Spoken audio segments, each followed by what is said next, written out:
Hey everybody, thank you for joining me this evening. Justin and Patten here. And we're having a lot of fun this month and we're coming across a lot of people and exposing a lot of people to the opportunity, talking to a lot of people, interviewing a ton of people. Because personally, I offer the opportunity to everybody, but I do not work with everybody. Everybody is going to want this at different levels, and I'm not going to constantly be working with negative people, honestly.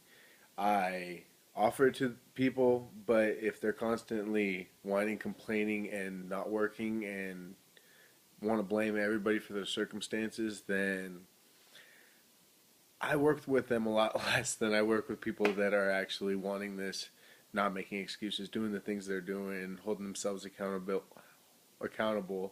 and moving forward. But really, with the amount of people that we're talking to, one of the important things to keep in mind is objections.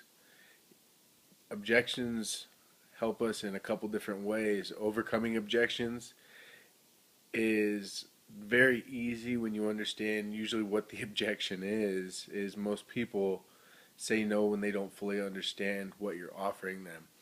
So, most people will give you an objection, and if they say something versus arguing with them, like I know a lot of people do, I don't argue with people. Doesn't do me any good to argue with them. I'll just agree with them and then take their point of view and use it to my advantage, because most of the time they're already agreeing with me. They just don't even know that they are already.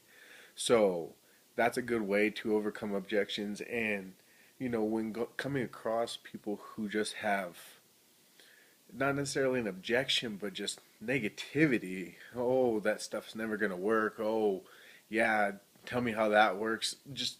I've heard it all. I've heard all kinds of different objections, and most of the time it's not even an objection. It's just people being jerks and being rude. And I hate to call names, but really, negative people are going to continue to be negative. We can only do so much to try to turn that around, but ultimately, we have to protect ourselves and protect our businesses and protect the people that are in our business, because if you bring toxic people into your business, they could very well poison your organization. So know when to call it quits. Know when to stop pursuing somebody. If they're constantly just talking bad about you, your business, your team, everything you're doing, you probably don't want them on your team. So, not saying don't offer the products. The products are amazing. Offer them to everybody. But I do not necessarily want negative people in my organization, because they do make horrible things happen. One rotten apple will ruin an entire barrel.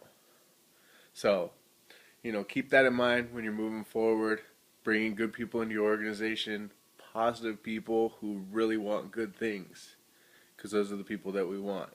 Thank you for joining me. Subscribe if you haven't already. Share it with your team. Let's make it amazing.